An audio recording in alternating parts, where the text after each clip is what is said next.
Hello, and welcome to another webinar from HTAI, presented by the Real World Evidence and Artificial Intelligence Interest Group. This interest group gathers HTAI members interested in the generation and use of real-world evidence and/or artificial intelligence for HTA. It provides an environment for education and training, communication and knowledge sharing, capacity building and collaboration. To submit any questions during the webinar, please use the chat function on the YouTube page. A question and answer session will be facilitated during the final portion of the webinar. Thank you again for joining us, and I will now hand over to Matthew Tusi to formally welcome and introduce today's webinar. Hello, everyone, and thank you very much for joining. I'm Masoud Tusi, chair of the RWE AI interest group, and welcome you to this session. And I'm assisted here by Dimitra Lingri and Elena Patelos, who are also my co-chairs. We have invited our guest presenter, who's Shahid Hanif, and we're going to present you first, as usual, in these quarterly meetings, a brief summary of the RWE AI activity. So our interest group's mission is to change dynamics regarding real-world evidence and artificial intelligence generation, appraisal, and use in HTA. And our objective is to provide a network for education, communication, collaboration, and thought leadership among its members. And we do this through providing you a forum and catalyst for change, and providing education and training, as you have already assisted in some of our workshops in annual meetings. And of course, to serve as a resource and providing tools, so for capacity building, in case you want to conduct a project and you're looking for other members to help you on those projects. Our executive team is composed of myself and Dimitra Lingri and Elena Patelos, who are the co-chairs. We have also a project manager, Yota Kopsiafti, and also two technical officers, Alessandra Blonda and Sofia Valares. I'm going to walk you through the past quarterly meetings that we had. So we had a first quarterly meeting provided by Ashley Jaska about the building HTA and payers RWE standards, and the move towards comprehensive real-world evidence guidelines. It was assisted by about 150 people. We had our second quarterly meeting, which was about presented by Americo Cicchetti and Sinya Doberg, about the AI units of the Advanced School of Health Economics and Management, and also development and implementation of an HTA framework for AI supported technologies. Our third quarterly meeting was presented by two speakers, Puye Graili and Golnar Karimian. They presented artificial intelligence in outcomes research and also the ethical issue of application of artificial intelligence in healthcare. Our fourth quarterly meeting was presented by Karen Facey and Ron Ackerhorst about the optimizing the use of real-world evidence in HTA and in payer decision-making. And now we are happy to also invite you to follow our activities in terms of monthly communications. Please feel free to submit your emails, and then you will receive our monthly communications. You can also follow our YouTube channel or follow our events on other social media, which are presented here. And now I am happy to invite our guest speaker, Shahid Hanif, who's Managing Director of GetReal Institute, to discuss the specific role of GetReal and how a multi-stakeholder collaborative approach can impact the use of real-world evidence in decision-making. Shahid, the stage is yours. Thank you very much, Masood. If you can just stop sharing, I can share my screen with the slides.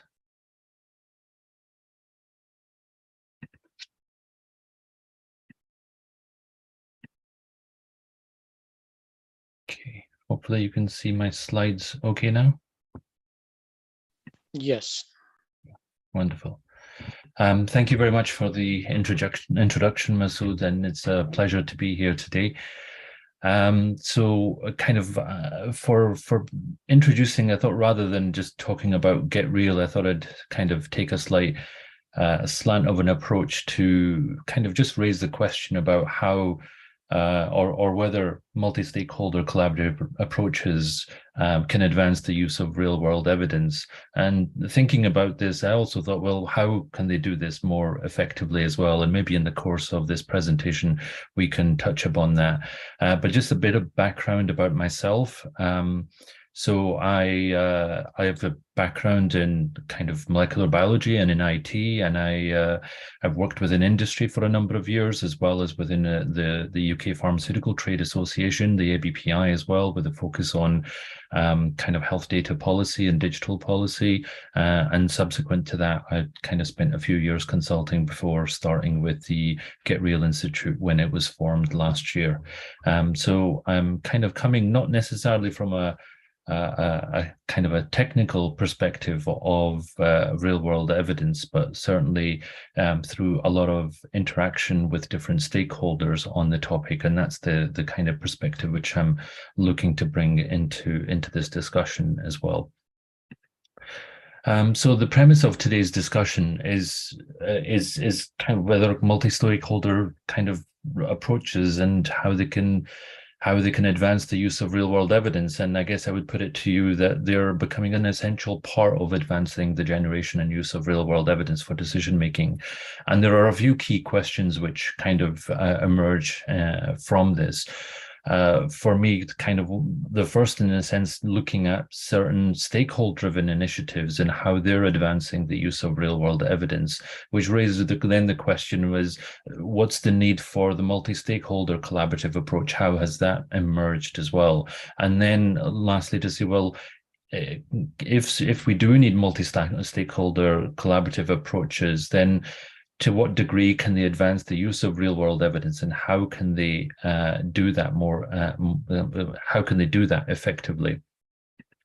So I wanted to start with just by giving a bit of a brief kind of, I guess, perspective on medicine's development and how stakeholder and multi-stakeholder real-world evidence initiatives, in a sense, have emerged over the last period of time. And this is kind of, in a sense, just a very kind of simple demonstration that essentially that within the medicine's development, there are various stages where real-world evidence is involved, in a sense, with decision-making. And quite often, at least traditionally in the historical approach, there was a lot of challenges, in a sense, to that, because there was a lot of siloed thinking between the different stakeholders. There was perhaps less dialogue between the different stakeholders and understanding of vocabulary and terminology in terms of what means what. There were also a lack of transparency and standardization in terms of methods and approaches as well. And then there was also the aspect around consistency in decision making, whether that's within agencies or even between public agencies as well. And between stakeholders, there's a perceived lack of trust around kind of interacting with each other to address some of these issues. And I guess there are a number of drivers that kind of sought to change some of that. One of those was really a move towards precision medicine and disease stratification, to looking at more innovative therapies and how that influenced the way that regulatory science was developing as well. There was also the kind of issues around, from a healthcare systems perspective, in terms of affordability, but as well as the question around kind of reimbursement, as well as health technology assessment. And then there was significant patient demand as well, and certainly in certain disease areas, and not limited to these disease areas, of course. But there was a patient demand for innovative therapies, and those being accessible to patients. And of course, over the last couple of decades, we've also seen the genomic revolution, initially from the mapping of the human genome, and subsequently the ability to be able to do kind of genetic profiling and also whole genome sequencing as well, which has kind of risen, which has led to, I guess, the expansion of a lot of biomedical data, but as well as a kind of healthcare data and real world data sources as well. And so you're finding that there are the number of and the variety of data sources for real world data and real world evidence have also expanded as well.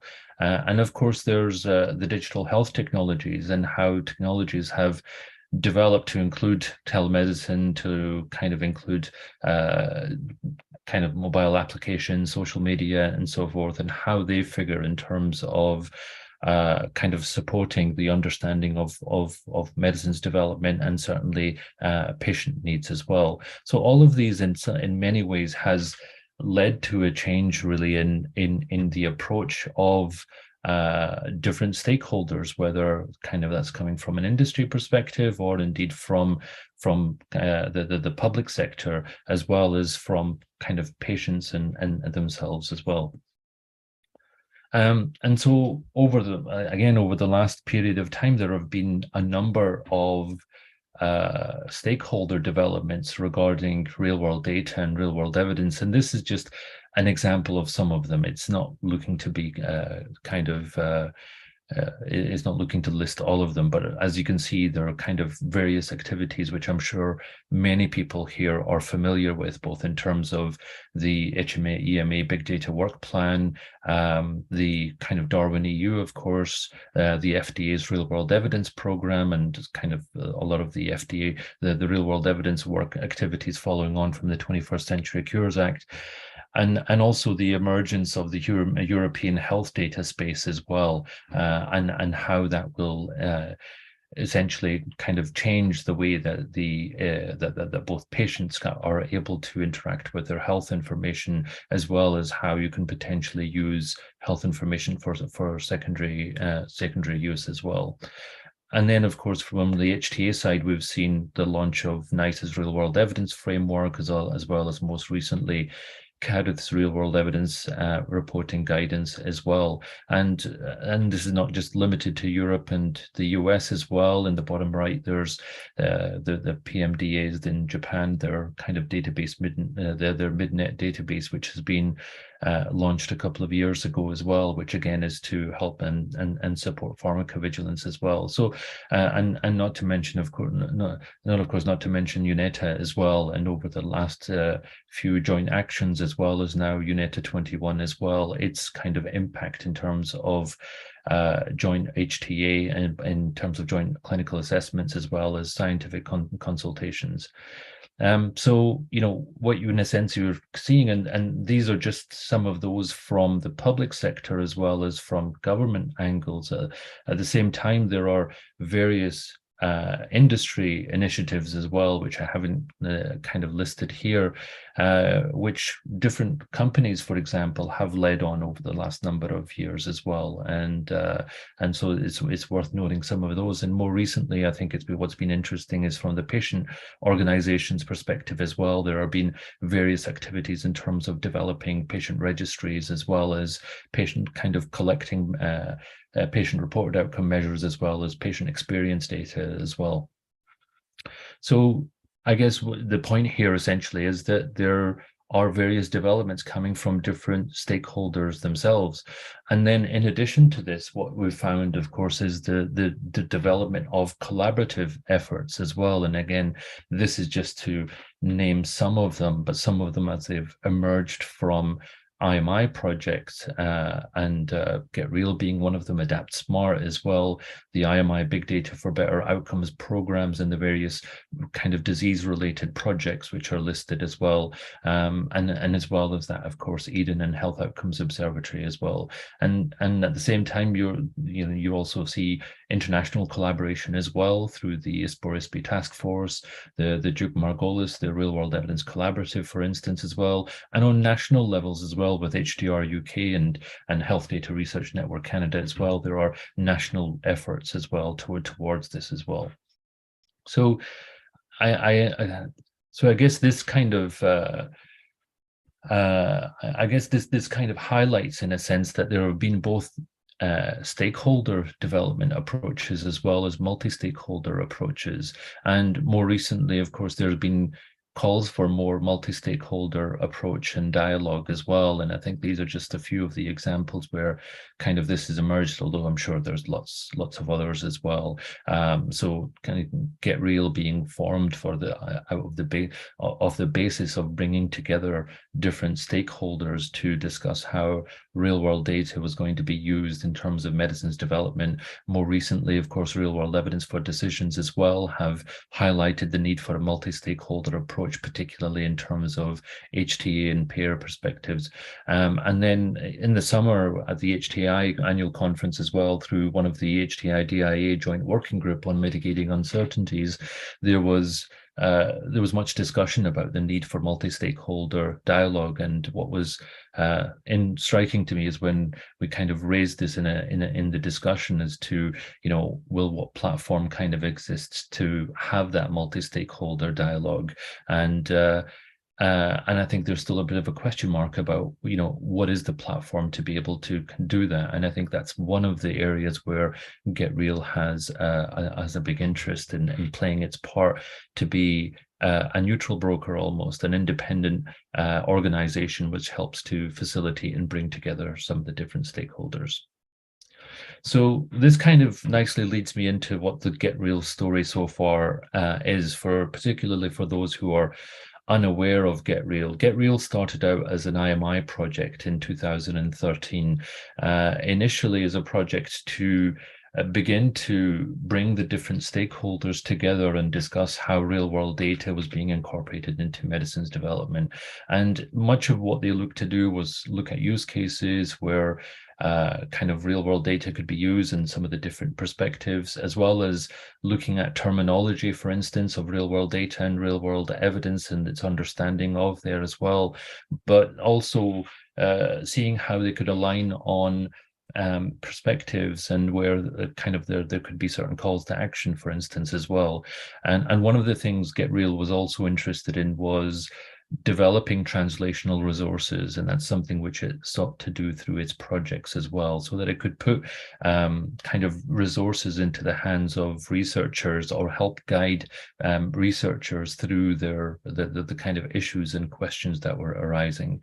And then one of the other areas was recognizing the need to upskill within organizations as well, and that really led to the emergence of the Real World Evidence Academy as well. And so the initial GetReal project was then followed by a shorter project, which was there to primarily refine and promote some of those outputs, and then establish or have a think tank to begin to think about some of the emerging areas that needed to be tackled within this space, and also consider how they could make some of the outputs more sustainable in the longer term. And it's through some of that discussion that the idea of establishing the GetReal Institute emerged. And so GetReal Institute, in a sense, has moved away then from the model of funding through IMI or IHI to be established as an independent member-led not-for-profit institute. And so in many ways then it's looking to be both formed through the members and led by the members as well. And it's looking to be a multi-stakeholder hub where different stakeholders can collaborate and look to develop and implement solutions which would be helpful for the real-world evidence community. So just to reflect that there are the number of outputs that came out from the IMI GetReal initiatives, as well as the publications, the Real World Evidence Navigator, which was kind of established to promote understanding around real world evidence and evidence planning, as well as the GetReal trial tool, which began to build on some of the pragmatic trial work that which GetReal was working on, and then the ADIS tool as well, which was there to support to help with decision support for benefit risk analysis. And then, of course, the Real World Evidence Academy, as well as the advisory board through the GetReal think tank. And it was kind of well recognized as being quite impactful as an IMI project, both in terms of its output and publications and how they've kind of influenced some of this the real world evidence space, as well as the tools themselves in terms of their use, and then looking at how the GetReal Academy has been able to engage with various stakeholders to facilitate kind of training for them as well. And this has also led to some international interest in terms of some of the activities of GetReal, and where GetReal did present in Asia as well.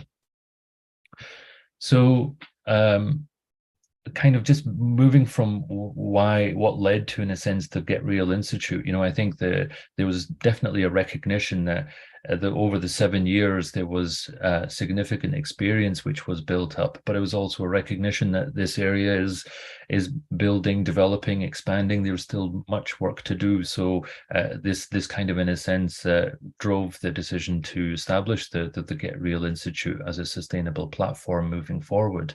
And one of the key principles in a sense, is that it should be open to everyone to join the Institute as a member and have a voice within the Institute as well.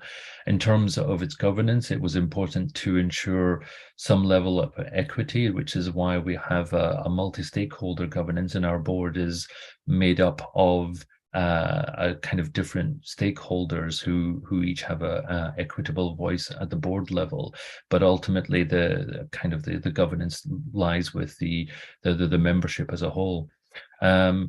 And maintaining its independence was going to be important as well, because this is also something that we saw within the space, which was much needed, whereas a lot of other activities are being led by different stakeholder groups, for instance. So that was a key aspect to it as well.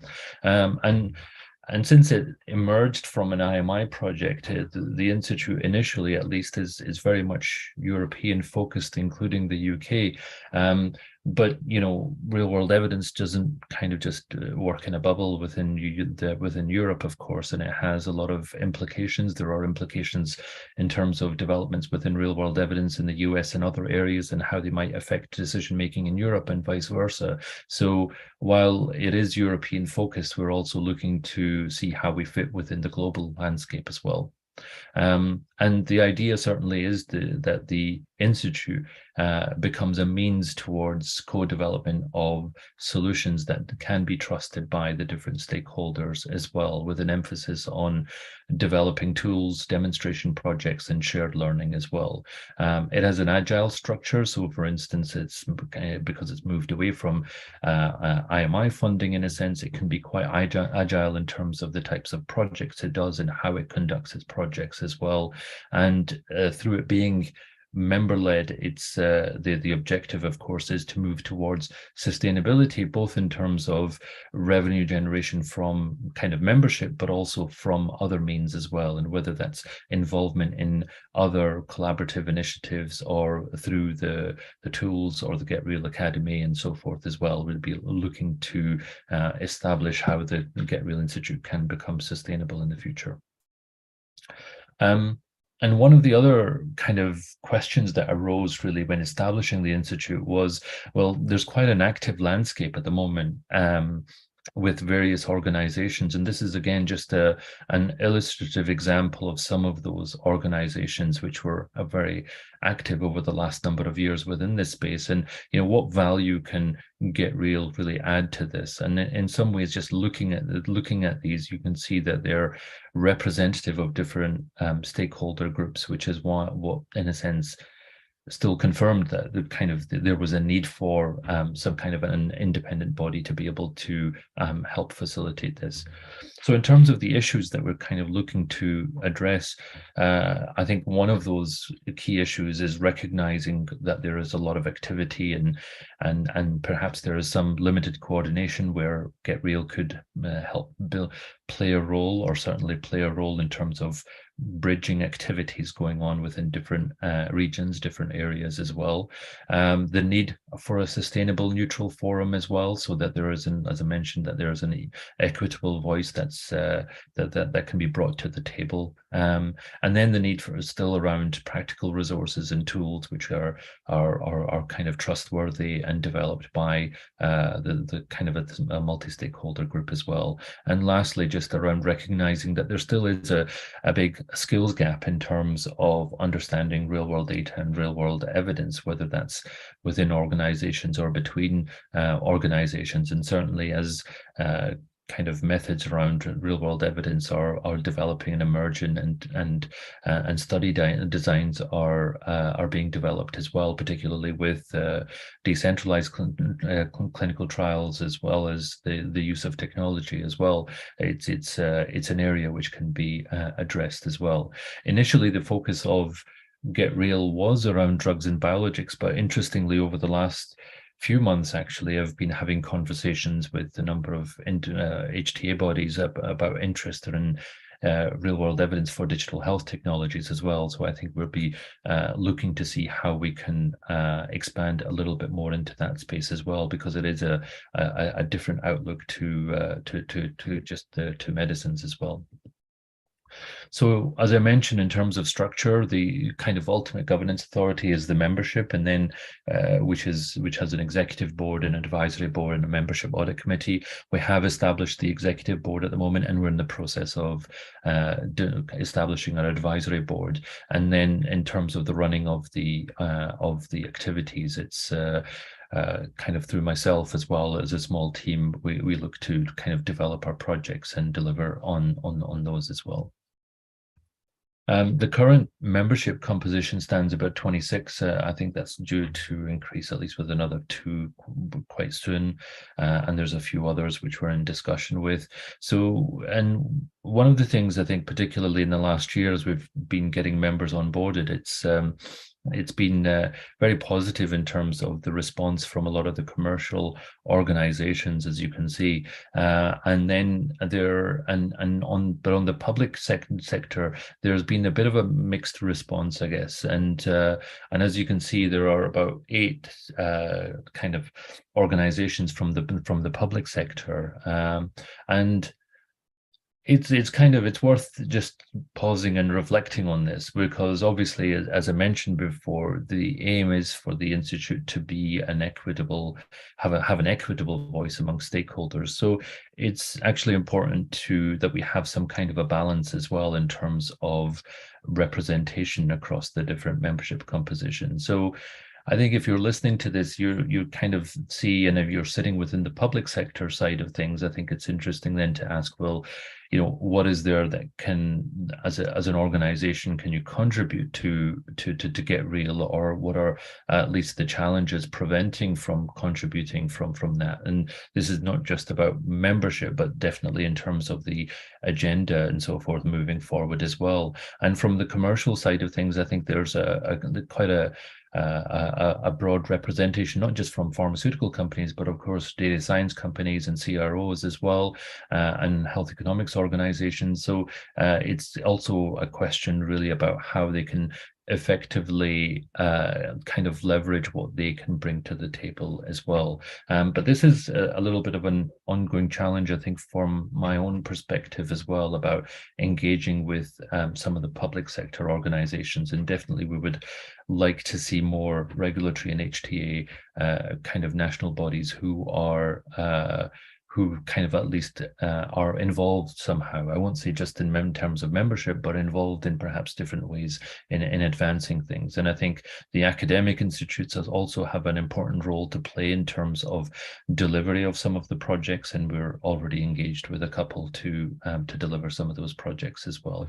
And then of course having the patient voice at the table will be important as well. And we do have Francois Hoyer from Eurodis, who sits on the GetReal board.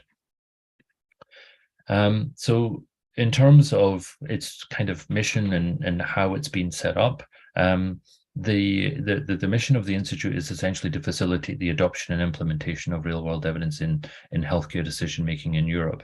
And for this, through the think tank and through the IMI GetReal work, there were three key focus areas that were identified. The first was around reducing barriers to the use of secondary data sources. And this was the experience through some of the use cases that were conducted, where this was a kind of a key issue in terms of being able to assess and analyze some of those use cases. The second, I guess, maybe even rephrase a little bit, which is more about how real-world evidence can complement and supplement RCTs. And then thirdly, around addressing the evidence needs of decision makers. I guess both regulatory HT and payer, but I think there was a kind of more of a focus and emphasis on kind of post-approval, the post-approval landscape, certainly with HTA bodies and payer organizations. So the objectives of the Institute were essentially to kind of create this forum for co-creation of solutions. It's one of the ways that we saw that there would be the ability to be able to develop solutions that would be relevant for the real-world evidence community as a whole, as well as looking at different different scientific and operational challenges as well, and how those could be addressed through different demonstration projects as well as recent kind of research, and then to facilitate the adoption of best practices through through developing or supporting through translational resources, and lastly around the skills development in order to elevate the capabilities around real-world evidence generation and evaluation. And I guess it's also fair to say that kind of right now we as a board as well are looking at this again and seeing how we can perhaps be a bit more focused, and also I think we can perhaps clarify better some of these objectives, but I think that's something that we're in the process of discussing. There were a number of suggested areas and topical areas that kind of the Institute could play a role in, which the IMI GetReal team helpfully kind of outlined, and I think the ones which I've highlighted in grey are kind of correspond to the different projects that we've already kind of initiated. But of course we're not kind of limited to this, and as the space kind of develops and evolves, I think there are going to be different priorities and needs which we can look towards addressing as well. So there are three projects which we kicked off earlier in the year. The first one was around external comparators, or kind of primarily, I guess, single arm trials. And there was general kind of consensus and interest around developing best practice and guidance on the use of external comparators, but from a regulatory HTN, from a reimbursement perspective. So there was some work which was already kind of done through Utrecht University for looking at it from an HTA perspective. So we've sought to expand some of that work to look at the regulatory and reimbursement space. But at the same time, the idea that the interest really does lie in working towards guidance, and what kind of shape that forms we'll wait and see. We've just kind of almost in the process of completing the landscaping work, and we'll move more into kind of the interview stage with different stakeholders, and then we might not necessarily be the right organization to develop guidance, but we'll also look to have discussion with others who are active within this space and see how we can kind of complement each other's activities. And then the second project was looking at establishing criteria for when real-world evidence results can be used as pivotal evidence for regulatory assessment. And we did have a discussion in this when thinking about this project to also look at the HTA decision-making aspect as well. But we felt that maybe we should tackle the regulatory aspect first before the HTA space, because there's likely to be a lot more kind of differentiation in terms of that. But whereas it's perhaps helpful to focus on kind of the EMA related activities as well. So that's again a project which is kicked off, and we're expecting the kind of initial landscaping work to be completed by about February, and the project overall to complete by about August of next year. But interestingly, with the EMA's data quality framework, that's an aspect which was part of this, not only the only part of this, but kind of a number of different areas which we'd kind of look to expand upon. But it's kind of I'm sure it will help shape the output from this work as well. And then lastly, there was a project which we kicked off through kind of deliberation and discussion with a number of different stakeholders about establishing a forum where we can convene and discuss examples of real-world evidence study approaches in answering real-life research questions for decision making. So how can we establish this forum as an independent organization? Can we bring the different stakeholders to the table? Can we bring the various questions to the table? And how are individuals, even if they're not able to respond from their organizational perspective, but at least the expertise that they have, how can they share some of that so that it could be generalized into learning, which can then be shared by the wider community? There are potentially various privacy and confidential issues which might arise in terms of bringing those issues up, but probably to start off with, it will start off in a sense within a safe space, with a safe kind of number of questions to address, where there's kind of not some of those confidential issues in a sense arising. But perhaps in the future, the having a trusted environment where stakeholders can bring some of these topical areas forward would be an area which would be worth exploring. And I'll go into that a little bit, because it's the one area which I thought might be helpful for me to expand upon, particularly because there's been some relevance with HTI itself, as well as the project as it looks to develop. And I guess there's also kind of, these were the initial set of projects where I think generally we found that there was common interest, but this does raise the question of what are the future projects that we'd like to see. And certainly I think as we've been discussing some of this, we want to see that we're going to have a bit more depth in terms of the topical areas that we end up going into, and I think then that that's going to need the involvement and contribution of various members to be able to help define some of those, and certainly moving towards not just research projects, but also kind of more demonstration projects or projects where we're kind of learning through doing, and that's an aspect which was highlighted, particularly from a European perspective, that it's something that we could do more of, particularly when we look at some of the activities happening in the US.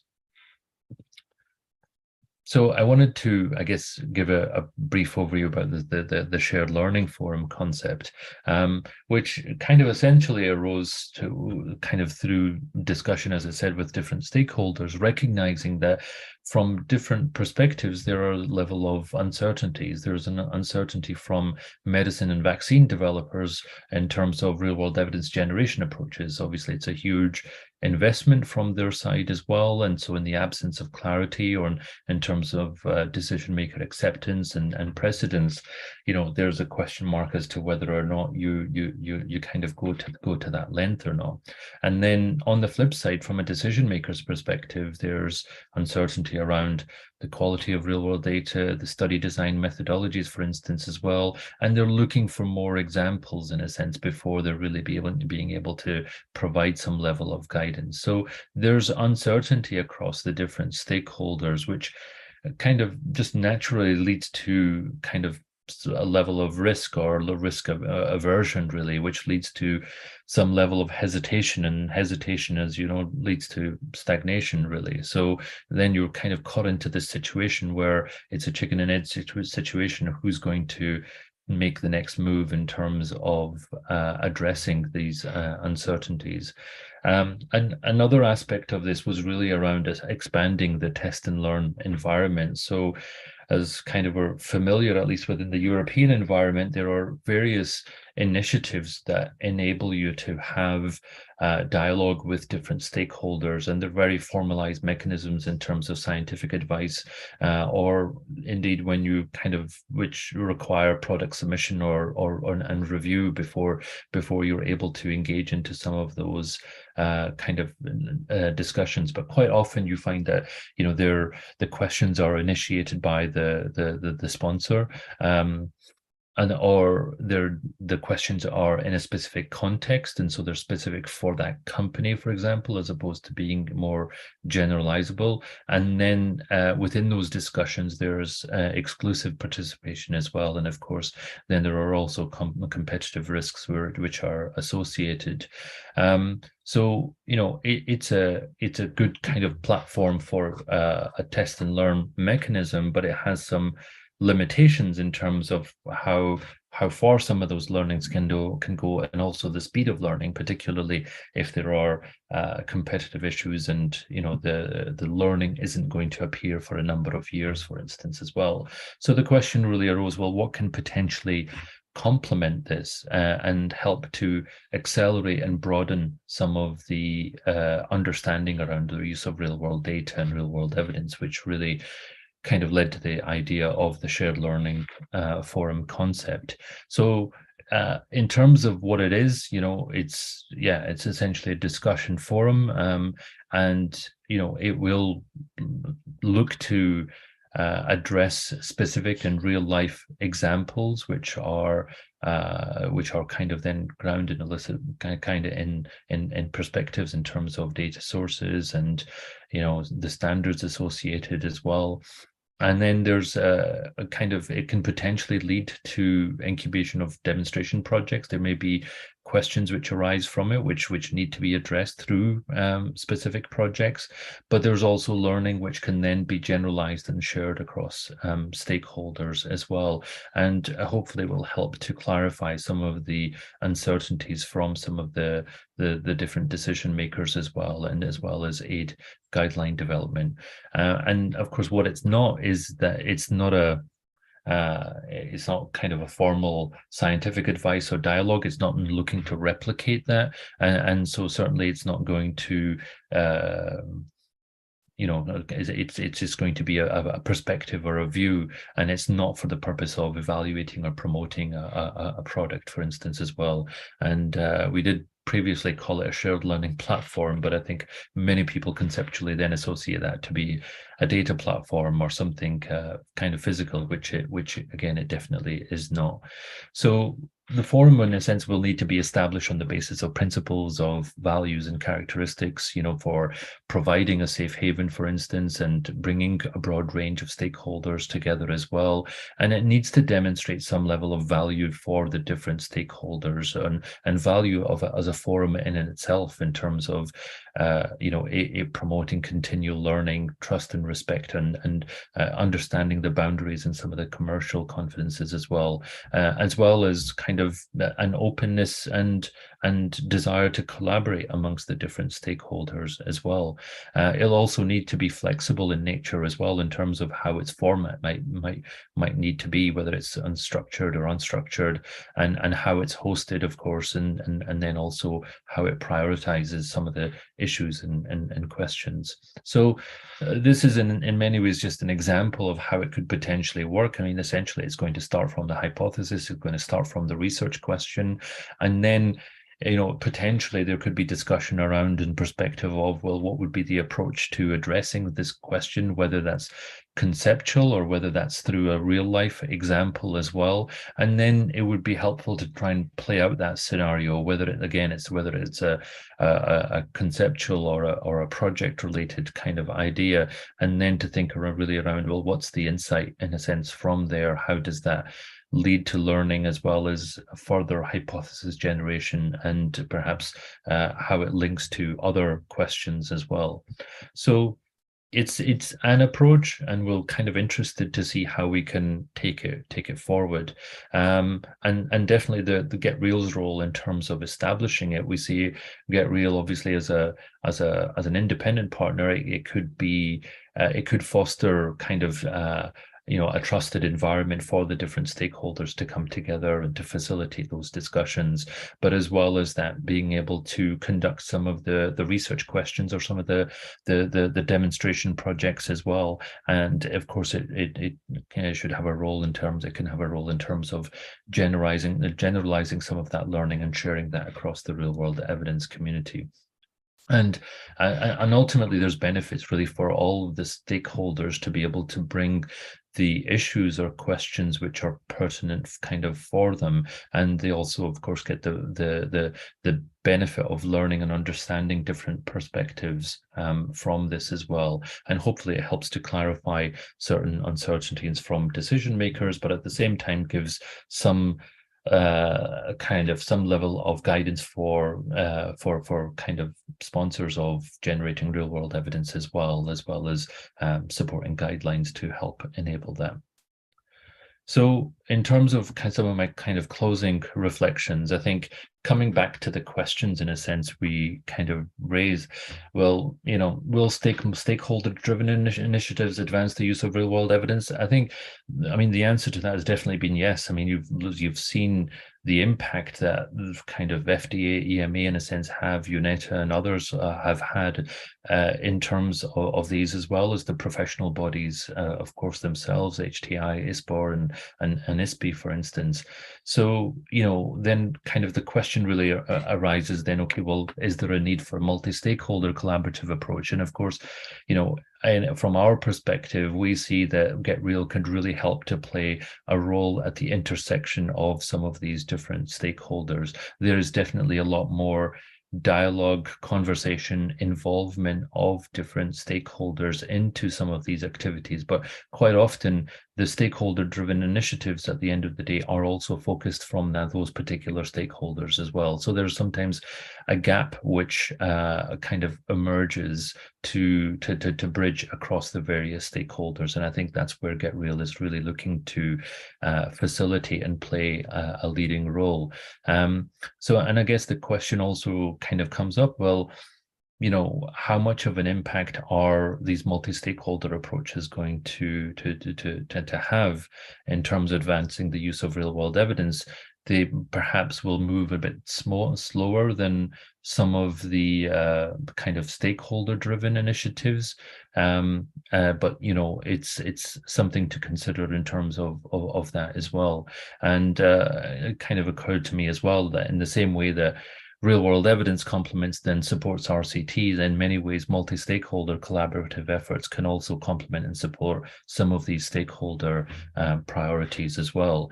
And my kind of final thought is kind of really this proverb about, if you want to go fast, you go alone, and if you want to go far, you go together.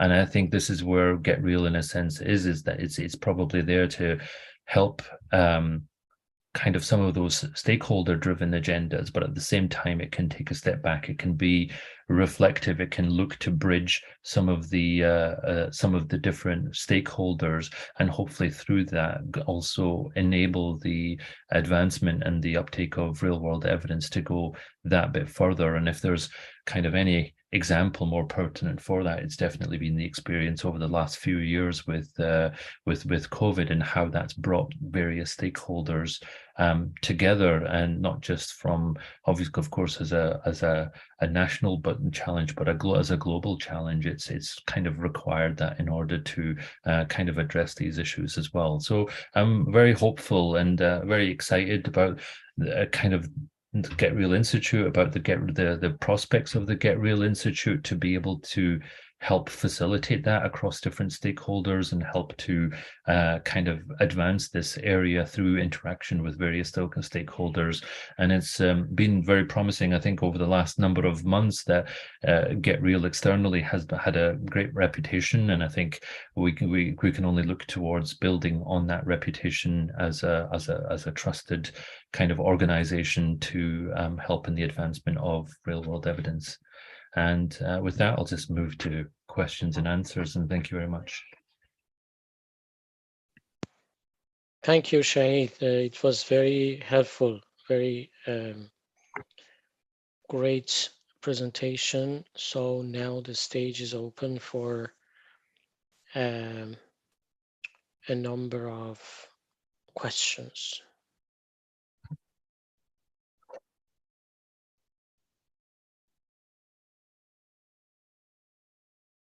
Masood, I'm not quite sure whether in this format we can take questions like this. I do not know, maybe Denise or Alessandra can help with this. But until that's sorted, maybe I ask a question. So thanks very much, Shahid. Also because transitioning from IMI to IHI, it's good to see projects that are attempting not to have a hard stop, let us say, but to make something sustainable structure, but moving into the future remain relevant and continue collaborations, since very often we see a project take place, be very successful and then stop, which of course also compromises the uptake of its products over time. So what I would like to ask you, we have had a long-standing collaboration between UK and Europe, and of course other partnerships, including with FDA in projects like IMI and so on. So what are the biggest challenges for you in terms of establishing this network?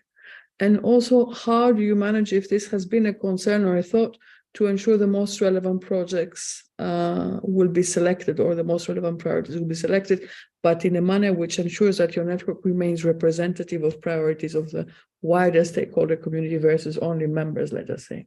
Yeah.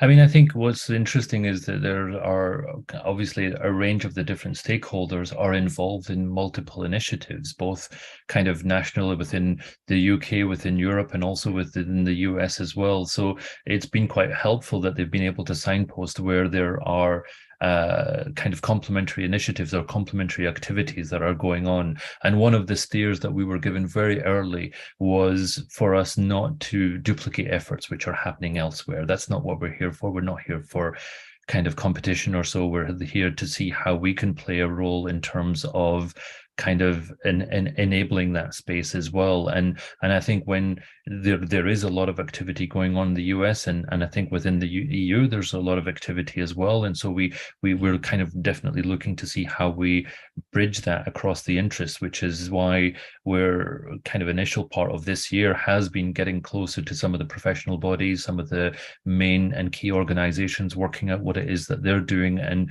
communicating what we're kind of initially doing as well.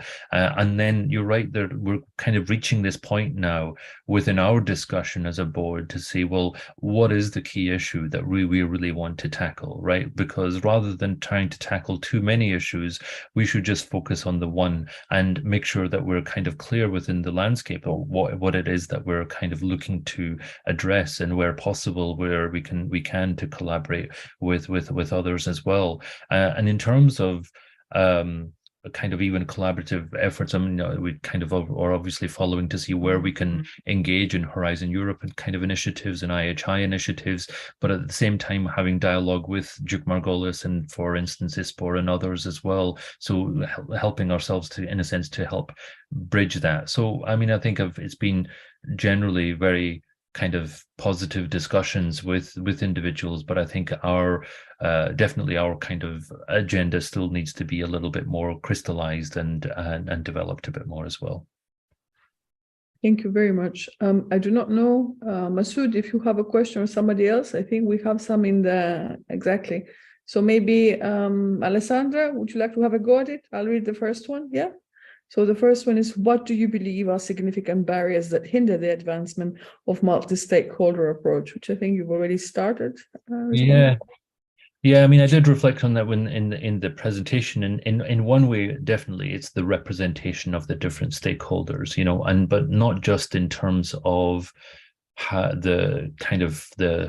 in terms of membership, but actually bringing their voice to the table, because, and I think if many people have been involved in various kind of collaborative efforts, you sometimes always recognize that there are a core group which are doing the bulk of the activities, and there are a lot of other passive individuals, for instance, as well. And I think in order for this to really work, it does need the different stakeholder and the voices and the commitment from them to bring to the table and to kind of help take that approach forward. Because I think I'm definitely very conscious of that in terms of when we look to get feedback from kind of the various members, because there is a kind of a large kind of commercial presence. So I definitely want to be able to balance that in terms of the voices from the different public bodies as well.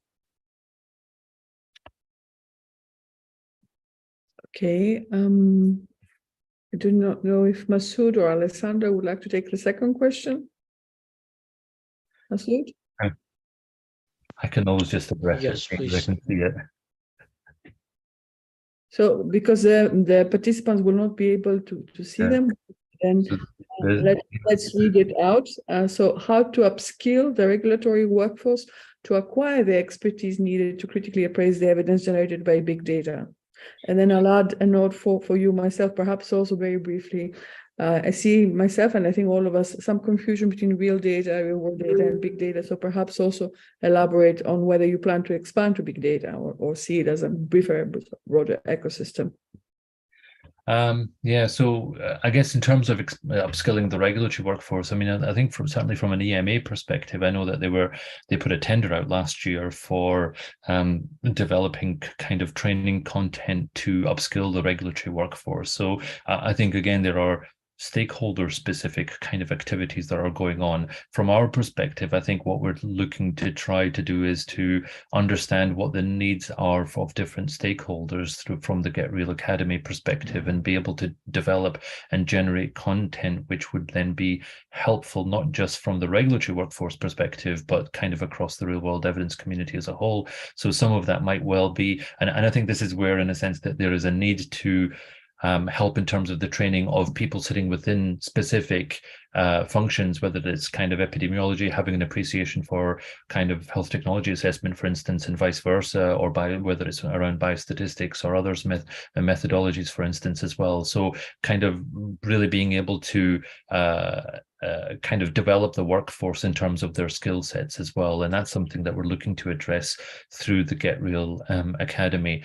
In terms of your question about kind of big data, yeah, I mean, I think I haven't necessarily differentiated so much about it so far, but I think big data, the way I kind of see it, I'm still looking at your typical probably real world data, real world evidence sources, as opposed to the big data kind of aspect of it, in terms of whether we're looking at kind of large kind of content of data. But I think that might be something that might become more pertinent and relevant when we look at digital health technologies, for instance, and certainly within AI. And I think, as I mentioned, if we do begin to move within the space of digital health technologies, then that becomes a bit of a bigger question when it comes to that as well. And then I think there's another question around how to involve patients in data-driven decision-making. I mean, I think I've been relatively impressed over the last number of years that the way patient organizations have really kind of taken on the issue of around health data and digital within their organizations, whether that's kind of themselves considering how they more effectively develop patient registry, or whether or not they're kind of collaborating with other organizations in terms of data-driven approaches. And so I think there are numerous examples which are out there. In terms of from the GetReal approach, I think the first steps which I've in a sense tried to do is at least kind of reach out to a few of those organizations to get a better understanding of how they operate and how we can potentially collaborate, because I don't think we're not really going to be able to develop all of these structures as they develop within GetReal. So I think there's a lot of learning already out there that I'm sure GetReal could really benefit from as well. So I would look to try and kind of see how we can involve kind of a range of different not just organizations, but individuals who have been very kind of active within this space and have a very data-driven approach as well. Thank you very much, Masood. Indeed, sorry, not Masood, Shahid. Sorry, I've been trying to chat with Masood to have him conclude. So thank you very much. I think the big data versus RWE needs some further discussions. Maybe, Masood, this is something for us to address in a future meeting. And the same for which type of patients have been involved, because what we have seen for involvement in the for things that go through central marketing authorization procedures versus the wider patient community is very different level of involvement. But perhaps now Masood, that's connected and can hear us, can conclude. And thank you very much, Shahid. And also our apologies for technical issues. I think we've managed pretty well nevertheless. Thank you.